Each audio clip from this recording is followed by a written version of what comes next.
Okay, recording in progress.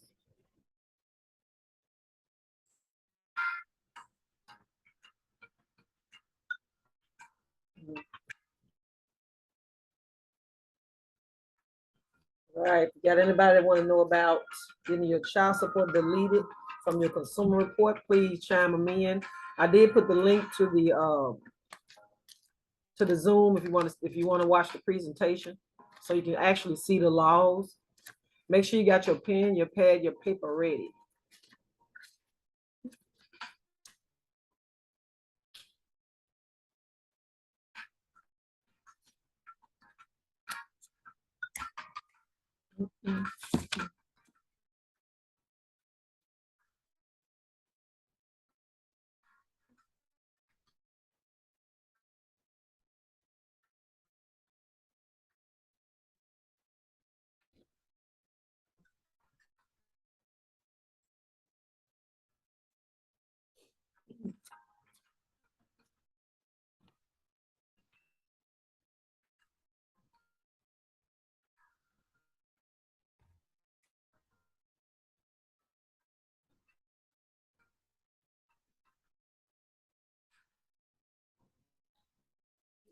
All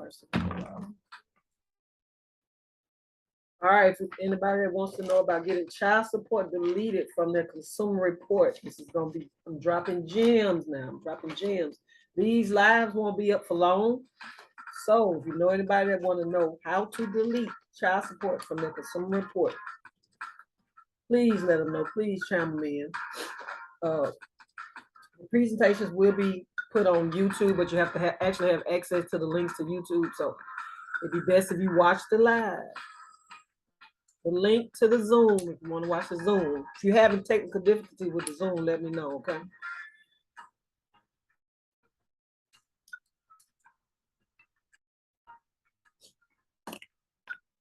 Now, deleting child support from your consumer report doesn't mean you deleted your child support, okay? It's just getting it off your consumer report, okay? But by them putting it on your consumer report is pretty much illegal. All right.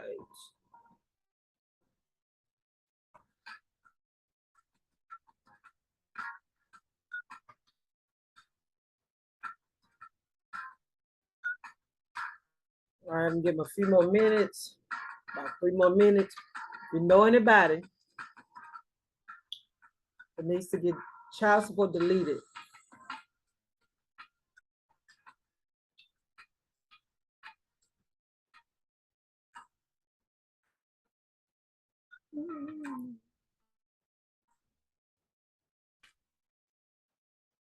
what's up, Miss Hampton? You know anybody that want to get child support deleted from the consumer report, please chime them in, but they have to be members of the group in order to watch this live, okay? I did put a link in the comment box, so if they want to watch it outside of the live, they can click on that and join.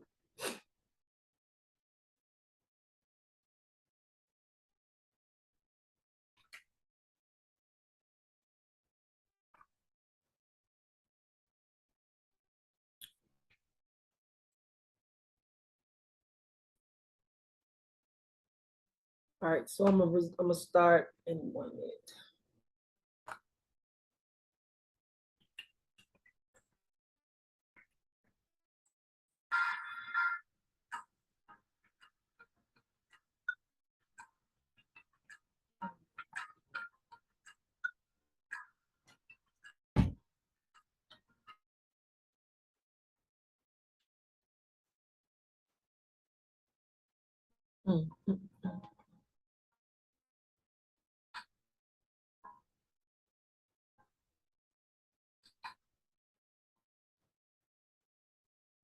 All right, let me get started. Okay, with the child support deletion.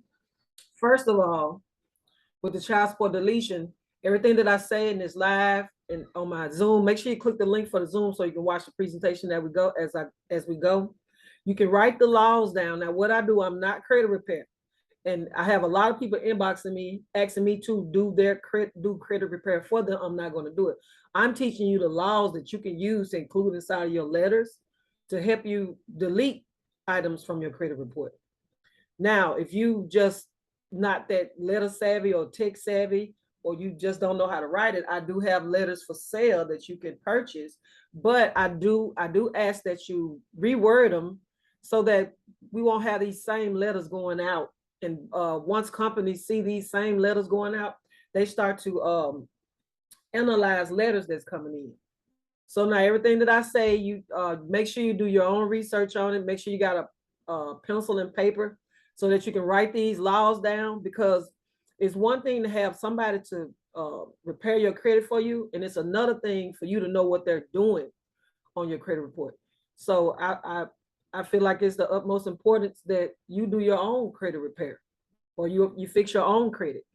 All right, I'm not giving any legal advice in this video. I'm not a financial advisor. I'm just taking you to the laws and showing you the laws that you need to know to get your child support deleted.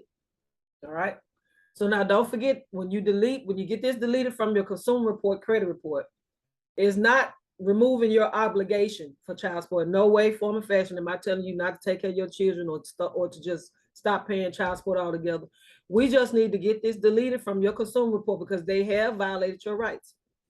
Now, when I say they violated your rights, what I mean is, did you, when they put you on child support, now, and this doesn't go for everybody that's on child support, okay? This goes for the people who were never warned, nobody ever sent them a letter. The question you need to ask yourself is, did you sign a paper or an agreement saying that you were going to pay child support and the amount that you were going to pay? I need you to type in the comment box.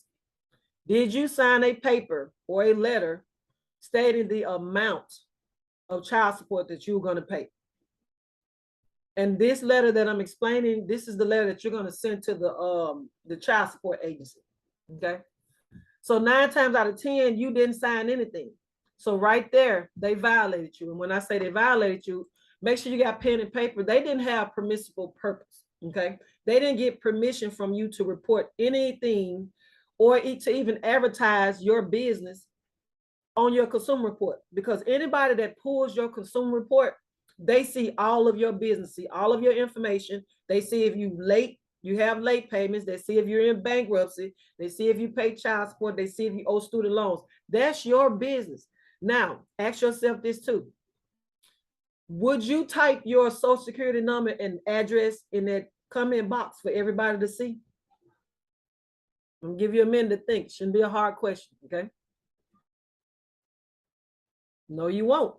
So what they just did, what the child support agency just did, was violated your privacy, your consumer rights. So with that being in mind, they do not have permissible purpose by law to contact third parties with your private or personal information. Okay, that's the first step. All right, I need you to write down 15 USC 1681B. Okay, 15 USC 1681B, and I'm gonna type it in the comment box so you can actually see what I'm talking about.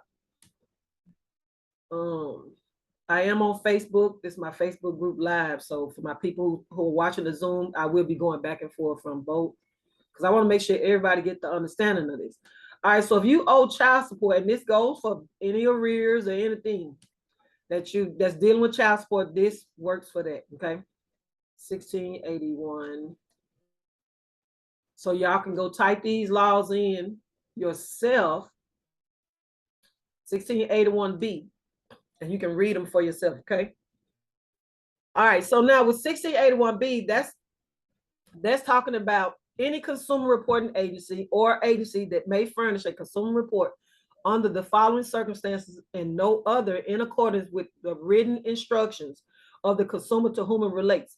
Now that law is saying something about consumer reporting agencies. That's that Experian, Equifax, TransUnion. Anybody, any person is a individual, corporation, business, anybody, law school of Nick, anybody that furnishes mean put anything on your consumer report, okay? Any entity, any person that furnishes anything to your consumer report falls under this law, okay? So they never contacted you. If you never signed an agreement or anything stating that you were going to pay this and this certain amount of increments and this certain amount, they just violated you with 15 USC 1681B. You can include this inside of your letter. I do have a letter that I want to break down and show you all, but I don't want to keep you on here too long. I'm an hour. If I go past an hour, I'm gonna have to cut it short. We'll just have to finish this live some other time, because I don't like to bore you with a lot of laws. But once you get the hang of looking at these laws and reading them for yourself, once you start watching my lives and my videos, everything will start. It'll start coming together. Okay. All right, so what it's saying in B2 is saying that in accordance with the written instructions of the consumer, which is you, to whom it relates. So they didn't have permission from you. You didn't write nothing down. All right, so now let's talk about your privacy.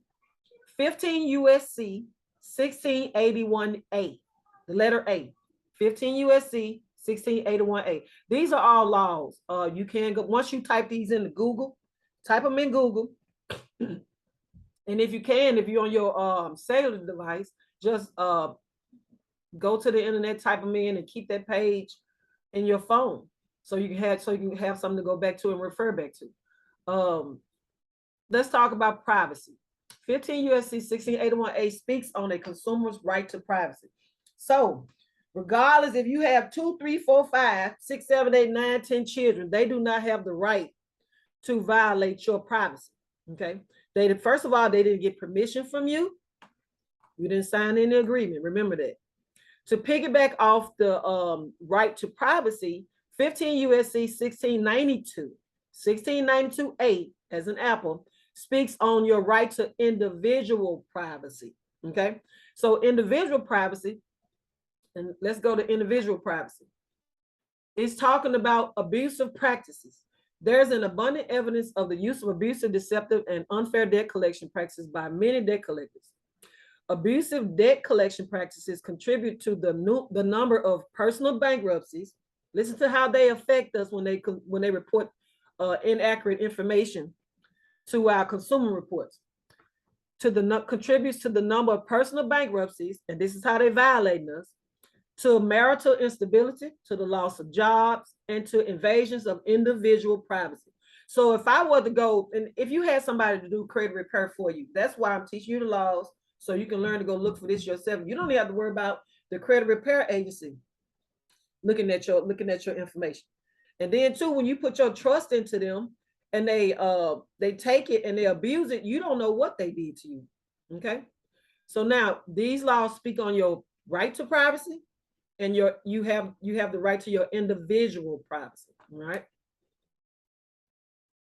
All right, so let's go on to and the right to privacy. If you go to the Privacy Act of 1974, what they did was, when they violated your privacy, that's an infringement of your right to privacy. So they infringed upon your privacy for advertising this alleged debt. And we say alleged debt because you don't owe that debt. They don't have proof showing that you owe that debt. Now, this doesn't go for everybody, because we do have some men or some women or whoever it is that's on child support. They went through the court system to do it. So that's a different story. Okay. But it's different when you're in the system. You have and I'm gonna give you an example.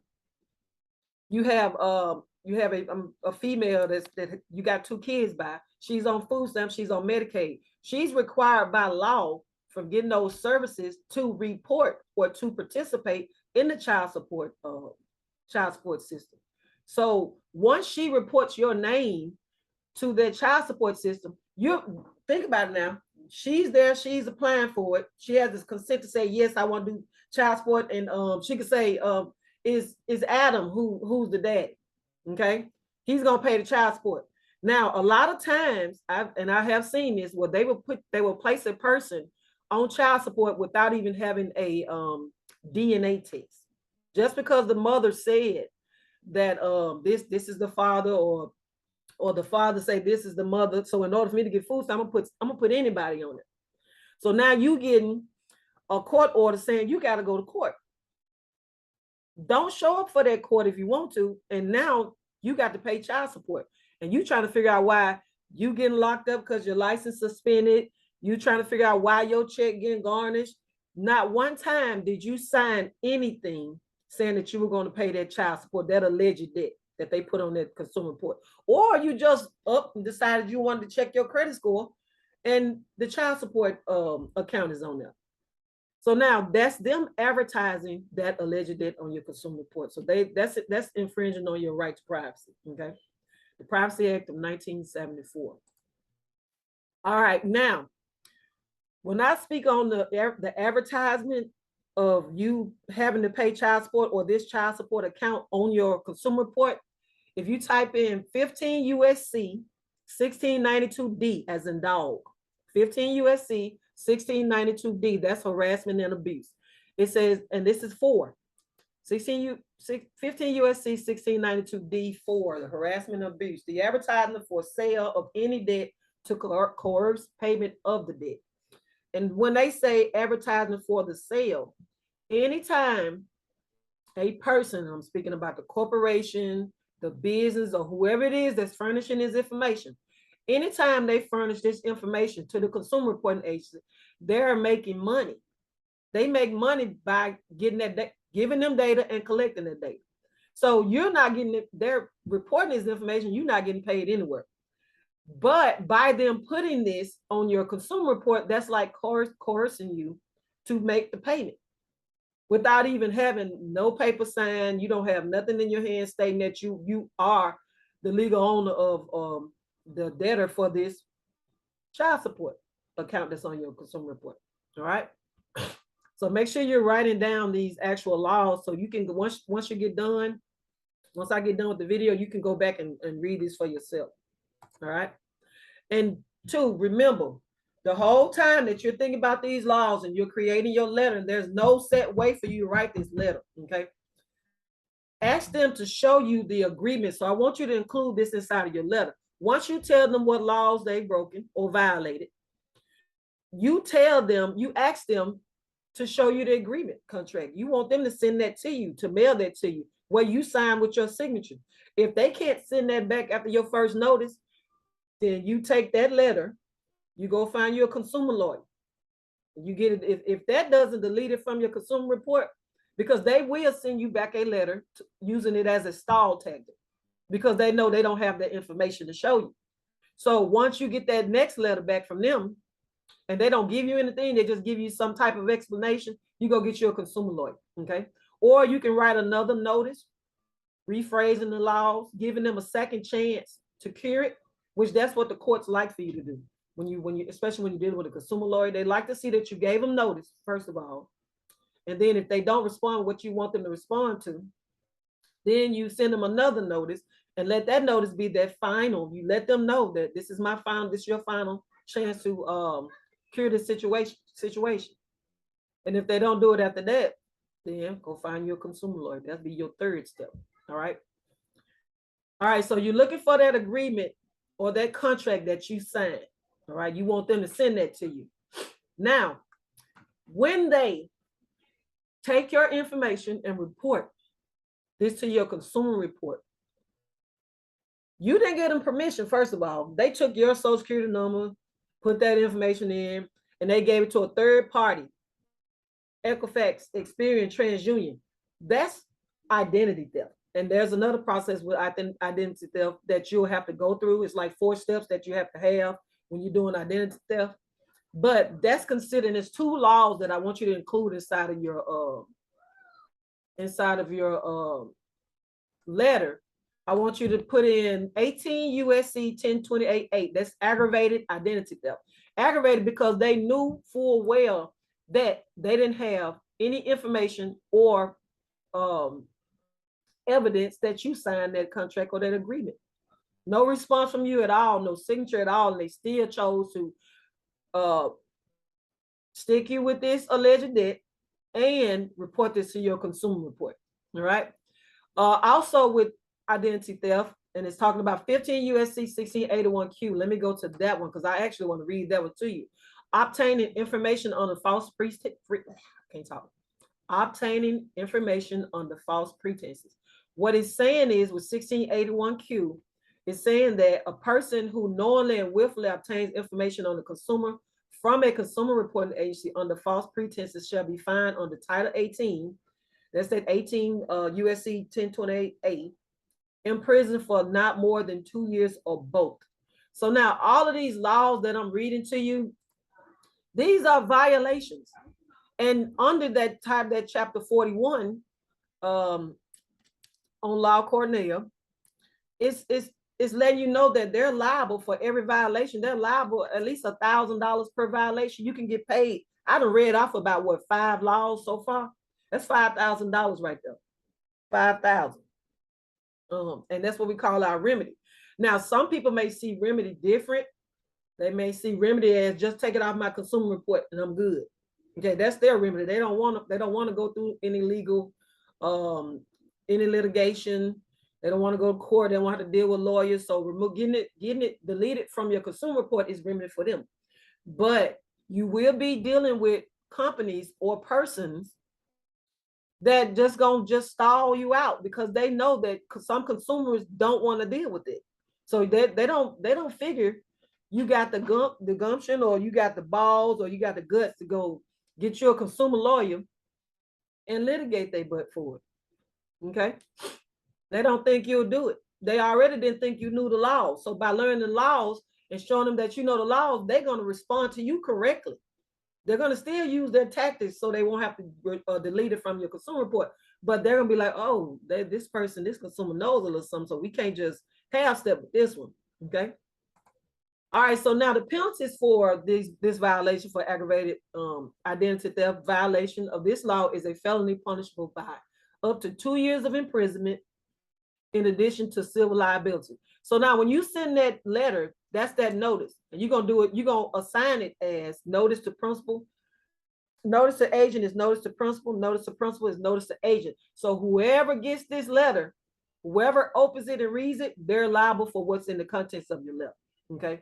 Regardless if they the secretary, regardless if they the manager on duty for that day, regardless if they the CEO, CFO, they're liable for whoever get this letter. All right. All right, now, what you need to know is don't be afraid to dispute, okay? It is your consumer right to exercise your right to know these things, to dispute these items. That's the Equal Opportunity Act. So with 15, it's supposed to be 15 USC. I got 15 CFR. That's Code of Federal Regulation, so that's not right. So it should be 15 USC 1692G. 15 USC 1692G. That's disputing the debt. So if you're afraid, especially with the child support thing, and I know when they put you on child support and they suspend your license, some people even go to jail because they got back pay on child support. That sounds like a lot. I don't want to go to jail. I don't want to deal with it. Don't be afraid to dispute it because they're the child support agency. See the word agency? They fall under just like Experian, Equifax, and TransUnion. It's the bureaus, CFPB, BBB, what else? FTC. It's a lot of other bureaus. Those are the bureaus. The child support agency, Experian, Equifax, and TransUnion, those are agencies just like a regular business. If I was to go get me a loan somewhere, that's the same. They fall under the same category. Okay, so don't be afraid to dispute this debt. And the 15 USC 1692G states that if the consumer notifies the debt collector in writing, always send your disputes in writing. Never talk to these people on the phone. Okay, never. Because when you get on the phone with them, guess what they want? What kind of payment plan you finna pay? How are we gonna set this up? How much do you want to pay? What's the increments you want to pay? They don't want to hear all this other stuff. So anytime you dispute a debt, alleged debt rather, always do it in writing. Okay. And it's another part to this law that I wanted to read. All right. So what it's saying is a statement that if the consumer notifies the debt collector in writing within a 30-day period that the debt or any portion thereof is disputed, the debt collector will obtain verification of the debt or a copy of judgment against the consumer, and a copy of such verification or judgment will be mailed to the consumer. So once they get a hold to your dispute letter, they're supposed to send you something in writing, let you know that they received it. Now, talking about the disputed debts, actually, what I just read was if the consumer notifies the debt collector in writing, and let me show you, in writing, within the 30-day period described in this subsection. So the part I want to jump to is When you dispute this debt, they are not supposed to proceed with any collection activity until they fix this, till they cure it, till they remedy it, okay, or till they solve this issue. So any collection activities and communication during the 30-day period may not overshadow or be inconsistent with the disclosure of the consumer's right to dispute the debt or request the name and address of the original creditor. So if you have, what it's saying is, if you have the child support account listed on your consumer report, you have the right to ask them for the phone number and the address so that you may dispute. And once you send that letter off to dispute this child support account, they supposed to stop. They supposed to. I can't talk. They supposed to stop all collection activities. They're supposed to stop all collection activity. Now, communicating with you, that's a different story. When you write these letters, you tell them what you want. So if you want them to cease all communication, you need to let them know 1692 C, communication. You can let them know with that law that don't contact me.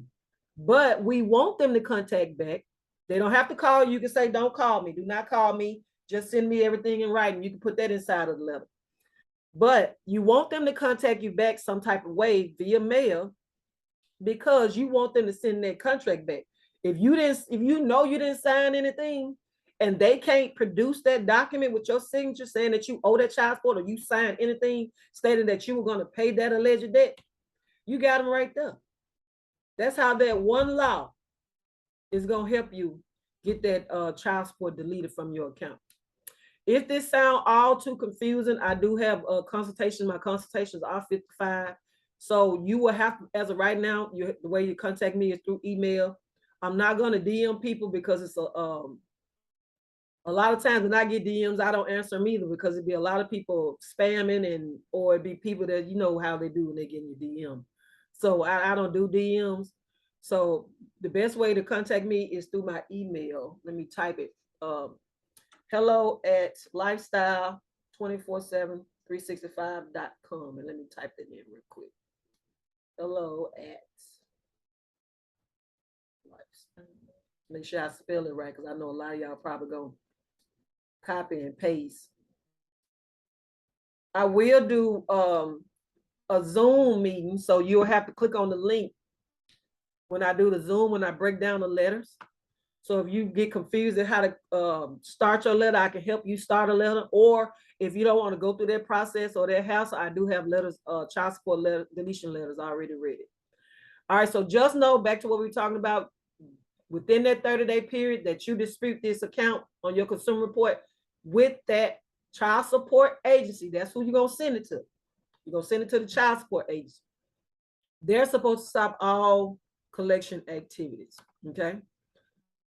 And then the thing about it is, there is a law that states that once, and I gotta go find it, that once you send that dispute off, it doesn't make a difference if they even respond back to you, as long as you have that certified, and you always send it certified mail. Once you met, I always put it to where when I'm disputing debts, I always say a certain number of days upon the receipt of this letter. I always do that because I like to give them more than enough time to do what they need to do. But I do have a dispute tracker. It's in Google. It's in Google Docs form. So that if you need something to help you keep track of dates and all that stuff, I can help you set that up and get that over to you. If you need that, that's free. So the dispute tracker is free. All right.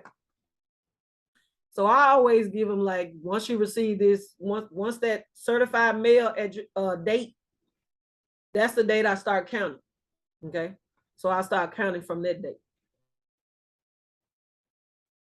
All right, so now once the debt is disputed, they have 30 days to fix it. If you give them 30 days, it's 30 days. Now, on the other hand, if you decide to attack the consumer reporting agencies, Equifax, TransUnion, or Experian, I will advise you to go straight to the agency, because if you're disputing with those companies have money. Those are billion-dollar companies. They've been in it so long. These are not seasoned companies. They know exactly what to do to stall you. And if you give them like 20 days to fix something on your consumer report, by law, you're supposed to give the consumer reporting agency 30 days. So if you decide you want to tackle the consumer reporting agency, you have to give them 30 days from the date it was received. Okay. You have to give them 30 days. Now, anybody else, you give them 15 days, you give them 20 days, they have to respond. A lot of people get confused with the days. You could say 15 calendar days. Calendar days mean I'm counting Monday, Tuesday, Wednesday, Thursday, Friday, Saturday, Sunday. Business days, if you say 15 business days, it'll be Monday through Saturday. So it does state in the law, Monday through Saturday are business days. Okay. Especially when they're trying to communicate with you and calling you at certain times. Monday through Saturday are business days. So if you get a phone call from a debt collector on a Saturday, they do have by law, they can contact you on a Saturday, considered to be a business day. All right, so now I will talk about the right to rescind. I just got to showing you everything with the child support deletion. My next video will be on right of rescission. I'm just going to give you like the basis that you need for the right to rescind. And what I mean about the right to rescind, did you know that when you get a loan from a company, you have a right to return that loan and still keep your property and get the money back that you paid from it, plus the finance charges that you paid? Yes, that's what the right to rescind is, okay? So my next video will be on right of rescission. If you get an auto loan, if you get an installment loan, anything that you take out for credit or you apply for with your credit, what's up, Quincy? With your credit, you have the right to rescind. Okay, so make sure you check out that next video. All right, so if anybody that have any questions, please ask me in the comment box. I'm gonna give you about 5 minutes to ask whatever question you need.